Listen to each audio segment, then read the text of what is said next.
Welcome to our channel. Today we how to register with Robinhood affiliate program, complete guide step by step clearly. To register with the Robinhood affiliate program, start by visiting the Robinhood website. Scroll to the bottom of the homepage to find the affiliate program link. Click on the link to access the affiliate program page. Here, you will find detailed information about the program benefits and requirements. Make sure to read through the terms and conditions carefully. After familiarizing yourself with the details, look for the Join Now or Sign Up button. Click on the button to be directed to the registration form. You will need to provide your basic information, including your name and email address. Next, create a secure password for your affiliate account. Once you enter the required information, check the box to agree to the terms and conditions. Then, click the Submit button to proceed. After submitting, check your email for a confirmation message from Robinhood.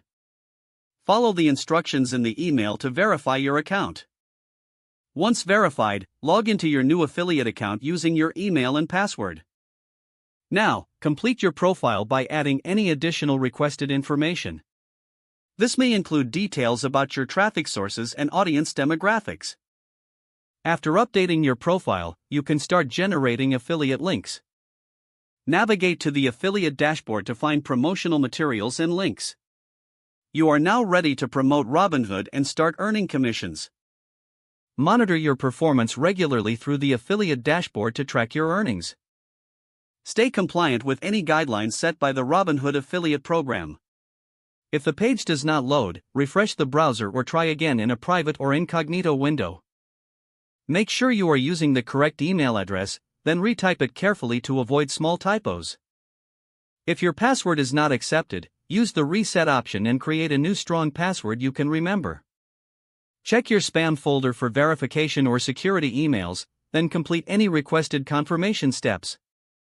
Enable two-factor authentication if available to improve account security and reduce unauthorized access risk.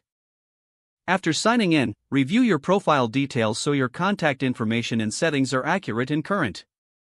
If you see an error message, note it down and try again after restarting your device and internet connection. Don't forget to like this video and subscribe to our channel for more step-by-step tech guides.